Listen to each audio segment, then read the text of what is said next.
오늘은 필립 피셔의 위대한 기업에 투자하라 이 책을 리뷰해 보도록 하겠습니다. 필립 피셔는 워런 버핏의 정신적인 스승 중에 한 사람이라고 할 수가 있겠죠. 워런 버핏이 이렇게 이야기를 한 적이 있습니다. 나를 만들어준 15%는 피셔이고 나머지 85%는 그레이엄이다. 근데 이 말이 나온 시기가 1969년이거든요. 근데 그 이후로는 좀 더 많이 필립 피셔 쪽으로 경도된 투자 철학을 보여주죠. 그래서 로버트 헤그스트롬은 한 책에서 이렇게 이야기를 했습니다. 만약 버핏이 오늘날 유사한 발언을 한다면 두 사람이 그에게 미친 영향을 50대 50쯤으로 말하지 않을까 싶다. 그리고 이제 실제로도 워렌 버핏의 말을 보면은 이제 필립 피셔의 흔적을 많이 찾아볼 수가 있죠. 예를 들자면은 이 회사의 경영진과 정말로 동업하고 싶은가? 라는 질문에 아니요라는 답이 나오면 여기서 분석을 종료합니다. 최고의 투자서 중 하나가 1958년 필립 피셔가 쓴 위대한 기업에 투자하라입니다. 나는 이 책에서 많은 질문을 던지는 이른바 소문 기법을 배웠습니다. 벤자민 그레이엄에게는 배우지 못한 기법입니다. 가끔은 이 기법이 매우 유용합니다. 이 책에서 이제 핵심적인 내용이라고 할 수 있는 소문 기법에 대해서 살펴보도록 하죠. 필립 피셔의 아들인 켄 피셔는 이렇게 이야기를 했습니다. 핵심적인 기술은 사실 수집이다. 그러니까 이제 번역에 따라서 좀 다른데 사실 수집이라고 할 수도 있고 소문 기법이라고 할 수도 있을 것 같습니다. 원어의 그러니까 번역 단어만 봐서 원어가 같은지는 확인을 못했는데 아마도 같지 않을까 생각을 하고 있는데요. 그래서 핵심적인 기술은 사실 수집, 그리고 다른 모든 기술처럼 이것 역시 배우는데 시간이 필요하다. 사실 수집은 어떤 기업이 강한지 혹은 약한지에 대해 현실 세계의 사람들로부터 답을 구하는 것이다. 그래서 사실 수집에 대해서 필립 피셔가 하는 이야기는 이렇습니다. 어떤 기업이 해당 업체의 경쟁 업체와 비교했을 때 갖고 있는 강점과 약점은 이 기업과 한두 가지 경로로 관련을 맺고 있는 몇 사람의 대표적인 의견을 서로 대조해보면 정말 놀랍도록 정확하게 파악할 수 있다. 한 가지 업종에 속해 있는 5개의 기업을 선정해 각각의 기업 관계자에게 다른 내 회사의 강점과 약점에 대해 적절한 질문을 던져보라. 5개 기업에 대한 정확하면서도 자세한 그림을 그려낼 수 있을 것이다. 그러니까 경쟁업체로부터 어떤 한 회사에 대한 약점과 강점에 대해서 사실 수집을 하는 것이죠. 경쟁업체뿐만 아니라 유통업체, 고객들로부터도 그들이 거래하는 상대방에 대한 놀라운 사실들을 들을 수가 있습니다. 그리고 사실 수집에 있어서 핵심은 예술적인 그런 질문이라고 할 수가 있을 것입니다. 켄 피셔는 이렇게 이야기를 합니다. 아버지 필립 피셔가 던지는 최고의 질문은 늘 그분의 마음속에서 나왔다. 최고의 질문은 준비하지도 미리 써놓지도 않은 것이었다. 하늘 위에서 낚아채듯이 던진 질문들이었다. 독창적이고 상상력이 풍부한 질문이야말로 예술이다. 내가 생각하기에 바로 이런 점이 사실 수집을 위한 아버지의 탐사 활동을 대단한 것으로 만든 것 같다. 그러니까 이제 사실 수집을 하는데 그것이 정량적으로 패턴화시킬 수 있는 것이 아니라, 왜냐하면 기업들의 상황이 저마다 다르기 때문이죠. 그렇기 때문에 이제 질문 사항도 달라질 수가 있는데 정확한 질문, 남들이 생각하지 못하는 핵심적인 질문을 하는 것이 중요하다. 그리고 그것이야말로 예술의 경지다. 이렇게 이야기를 하고 있습니다. 그러한 질문들의 사례 중에 하나로서 이야기하고 있는 것이 이것입니다.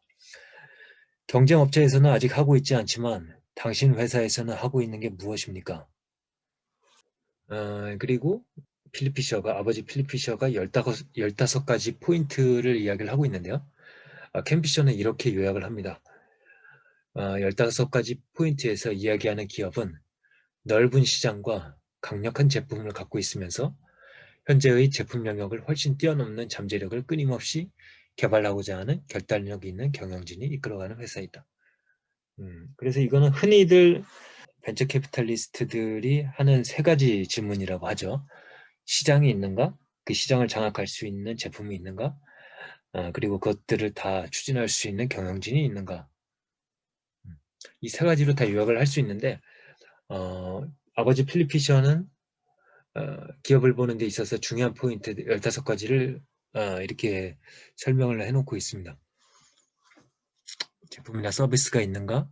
그리고 신제품이나 신기술을 개발하고자 하는 최고 경영진이 있는가? 기업의 연구개발 노력은 어떠한가? 영업 조직이 있는가? 영업이익률은 충분히 거두고 있고 그리고 그것을 개선을 위해서 무엇을 하고 있는가? 노사관계, 임원들 간의 관계, 그리고 두터운 기업 경영진, 그리고 원가 분석과 회계관리 능력이 있는가? 그리고 해당 업종에서 아주 특별한 의미를 지니는 별도의 사업 부문을 갖고 있으며 그러니까 주력 사업 이외에 또 다른 수익을 낼 수 있는 사업 부문이 있는지 그리고 이익을 바라보는 시각이 단기적인지 장기적인지 그리고 유상증자 등으로 인해서 현재의 주주가 누리는 이익이 상당 부분 희석될 가능성이 있는가 그리고 경영진이 소통에 힘쓰고 있는가 진실한 최고 경영진을 갖고 있는가 이런 것들을 이제 본다라는 것이죠. 그래서 어떤 기업에 대해서 잘 알기 위해서 사실 수집을 하고 그리고 15가지 포인트에 대해서 생각을 해본다. 이러한 과정을 통해서 그 기업의 본질을 더 잘 파악할 수 있게 된다. 그것이 중요하다는 것이죠. 이렇게 자세하게 살펴봤기 때문에 필립 피셔는 집중 투자를 할 수 있습니다. 당연히 이제 집중 투자로 연결이 되는 것이죠. 그래서 이제 분산 투자를 하는 사람들의 오해 혹은 오류에 대해서 이제 지적을 하고 있습니다. 갖고 있는 계란을 너무 많은 바구니에 담는 바람에 그리 매력적이지 않은 종목들이 담길 수 있다는 것이죠. 그래서 너무 많이 담기 때문에 그 중에 극히 일부만 잘 알고 있는 주식이라는 점이 오류라는 것이죠.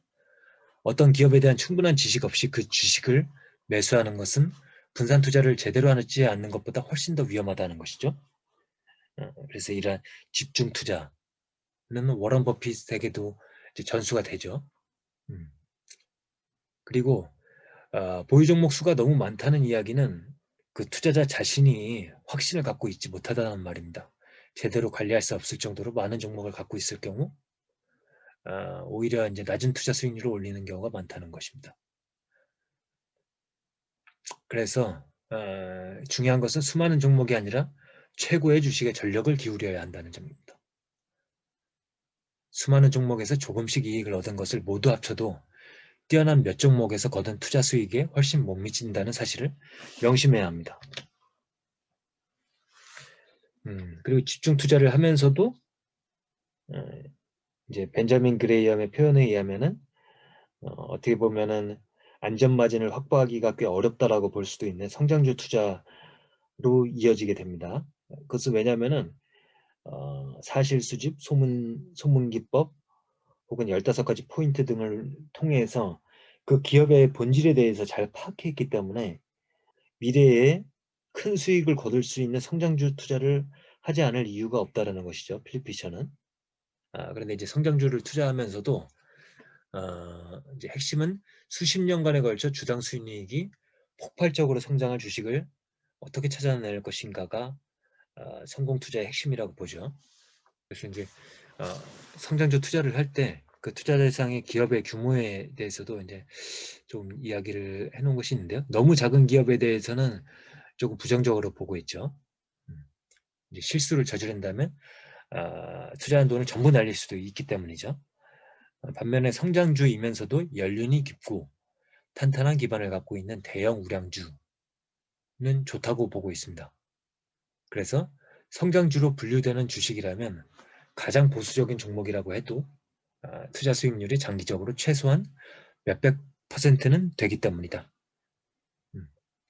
그러니까 제 생각에는 아마도 한 2012년서부터 2015년 사이에 구글, 아마존, 테슬라 같은 종목에 대해서 필리피셔는 긍정적으로 보았을 수도 있을 것이라고 생각을 합니다. 그리고 기업에 대해서, 기업의 본질에 대해서 잘 조사했다라는 그 자신감을 갖고 있다라면은 그것에서부터 파생되어 나오는 매도 타이밍에 대한 그런 세부적인 전략들도 이제 자연스럽게 나오게 되어 있거든요. 일단은 이제 종목 사이클의 관점에서 매수 타이밍을 볼 수도 있고 시장 사이클의 관점에서도 볼 수가 있는데 필리피셔는 시장 사이클의 관점보다는 종목 사이클의 관점에서 매수 타이밍을 잡는 것을 추천을 하고 있는 거죠. 왜냐면은 그 기업 자체에 대해서 파악을 하는 관점이기 때문에 내가 이 기업에 대해서 잘 알았다 하면은 들어간다는 것이죠. 매수 타이밍이라는 관점에서 봤을 때 신제품이나 신기술 개발 단계에서 가장 세밀하게 들여다봐야 할 시점은 상업적인 대규모 생산이 처음으로 본격화하기 시작하는 순간이다. 그리고 공장이 아무런 문제 없이 정상 가동되기 시작했다는 좋은 소식이 들려오는데 또 이런 소식이 들리는 거죠. 신제품의 특별 영업 비용으로 인해 타격을 입었고 주가가 다시 주저앉아 버렸다. 그리고 경영진이 큰 실책을 저질렀다는 소문이 증권가에 퍼지기 시작한다. 이런 시점이 그야말로 말도 안 되는 가격에 주식을 살 수 있는 시점이다. 그러니까 계획만 갖고 있고 설계도만 있을 때 들어가는 것이 아니라 실제로 상업적인 대규모 생산이 본격화되는 순간에 주목을 하는데 그 중에서도 안 좋은 소식이 들려서 주가가 가라앉았을 때가 타이밍이라는 것이죠. 올바른 기업에서 순이익의 의미 있는 개선이 이루어졌지만 순이익 증가가 아직 주식시장에 반영되지 않아 주가가 상승하지 못하고 있다. 올바른 투자 대상이라고 판단하는 기업에서 이런 상황이 벌어지면 매수 지점이라고 이제 확신을 한다고 합니다. 반면에 시장 사이클의 관점에서 보면은 경제 전반과 주식시장이 어떤 방향으로 진행될 것인가를 추측하는 대신 자신이 매수하고자 하는 기업이 그 분야의 사업을 벌이면서 작은 실수라도 저지를지 모를 가능성에 대해 잘 판단할 수 있어야 한다. 1929년처럼 투기 강풍에 휩싸여 주가가 천정부지로 치솟고 있다거나 주요 경제 지표들이 일제히 경고음을 내고 있을 때가 아니라면 이런 것들은 일체 무시하는 게 당연하다고 나는 생각한다. 그리고 이미 상당한 기간 동안 경제가 호황을 구가했고 주가 상승세가 수년간 이어져 왔다면 그래도 경기 불황의 가능성을 무릅쓰고 주식 매수에 나서야 할까? 필리피셔의 대답은 나서야 한다. 다만 추가 매수의 타이밍을 느긋하게 잡아야 한다. 그러니까 분할 매수에 들어가되 그 타이밍을 조급하게 잡지 말아라 라는 것이죠. 그러니까 시장의 사이클보다는 종목의 사이클을 더 중요시하고 있는 것이죠. 시장의 사이클도 염두는 해두되 그것이 결정적으로 그 주식의 타이밍을 완전히 미루는 것은 더 큰 오류를 범할 수도 있다라고 보는 것이죠.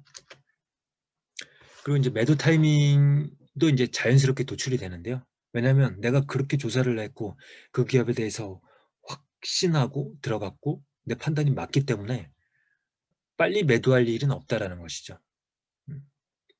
그래서 이제 주식을 매도하는 타이밍을 이제 세 가지로 이제 이야기를 하고 있는데요. 하나는 내가 실수를 저지르는 게 확실하다.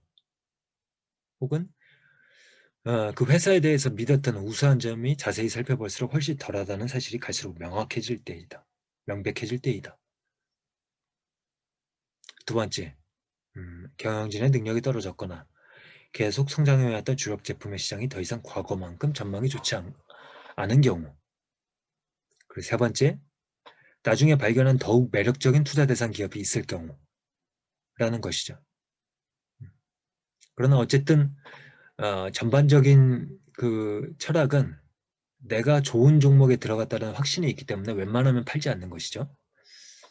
약세장에 임박했다는 이유만으로 빼어난 성과를 보여주고 있는 주식을 빨아서는 절대로 안 되는 더욱 중요한 이유가 또 하나 있다. 주식을 매수한 기업이 정말로 올바른 회사라면 다음 광세장에서는 틀림없이 이전에 기록한 고점을 넘어선 신고가를 기록할 것이다. 그런데 이런 주식을 팔았다면 언제도록 매수해야 할지 어떻게 할 수 있겠는가? 나는 약세장이 닥칠 것이 두려워 수년 동안 꽤 높은 투자 수익률을 기록했던 보유 주식을 매도해버리는 투자자들을 수없이 목격했다. 아무리 뛰어난 주식이라도 고평가됐다면 팔아야만 한다는 주장이 있는데 이것은 굉장히 논리적으로 보인다. 하지만 어떤 투자자도 특정 기업의 2년 후 주당 순이익을 정확히 짚어낼 수는 없다. 높은 성장률을 구가하고 있는 탁월한 기업을 향해 정확하지도 않은 수치를 근거로 고평가됐다고 과연 누가 말할 수 있겠는가? 성장률이 너무나도 뛰어나 향후 10년 안에 주당 순이익이 4배로 증가할 것이 확실하다면 이 기업의 주가가 다른 성장주보다 40% 정도 더 비싸게 거래된다고 해서 그렇게 큰 문제가 되겠는가? 가만히 있었으면 손에 넣었을 큰 이익을 투자자들이 아깝게 놓쳐버리고 마는 또 다른 이유가 있다. 정말이지 어리석은 경우이다. 자신이 보유하고 있는 종목이 너무 많이 상승했을 때이다. 다시 말해 주가가 너무 올랐으므로 상승 잠재력이 아마도 전부 소진했을 것이라는 주장이다. 그러나 위대한 기업은 결코 이런 식으로 움직이지 않는다. 주식을 매수할 때 해야 할 일을 정확히 했다면 그 주식을 팔아야 할 시점은 거의 영원히 찾아오지 않을 것이다. 그래서 이제 필립 피셔의 이제 책을 이제 간단하게 살펴봤어요. 이 책은 성장주 투자에 있어서 가장 최고의 책이라고 할 수가 있겠죠. 이 책의 핵심은 성장주 투자, 그것도 집중 투자를 하는데 그것을 위해서는 기업에 대해서 면밀히 조사를 해야 되고 그리고 15가지 포인트를 통해서 다각도로 그 기업의 본질을 파악하려고 노력을 하고 그렇게 하면은 분산 투자 대신에 집중 투자, 성장주 투자를 할 수가 있다라는 것입니다. 그것이 핵심이고요. 다만 그것을 아무나 할 수 있는 것은 아니죠. 그것만큼의 시간, 열정, 노력, 지식, 경험 다 있어야 되겠죠. 그렇게 해서 필립 피셔만큼의 예술적인 질문들을 할 수가 있어야 되는 것이죠. 워런 버핏도 그리고 찰리 먼거도 자신들을 기자에 가까운 일을 한다라고 이야기한 적이 있거든요. 관심 있는 기업이 생기면 막 전화를 해보면서 막 알아본다라는 것이죠. 그래서 워런 버핏 자체가 근거 중심의 건전한 투자, 안전마진을 확보하는 벤저민 그레이엄의 철학과 이 정성적으로 소문을 수집하고 기업의 본질에 대해서 파악을 해서 집중적인 투자로 연결을 하는 이 필립 피셔의 화학적인 결합물이 워런 버핏이거든요.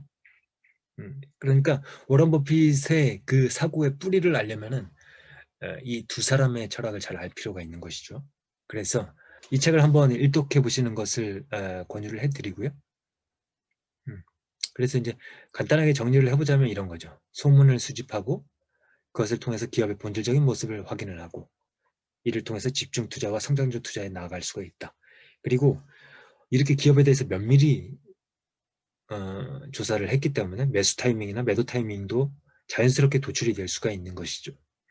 음, 그러면 필립 피셔의 책은 이것으로 리뷰를 마치도록 하고 다음 시간에는 이 모든 철학의 최종적인 결합물이라고 할 수 있는 워런 버핏에 대한 책을 한번 리뷰를 해보도록 하겠습니다.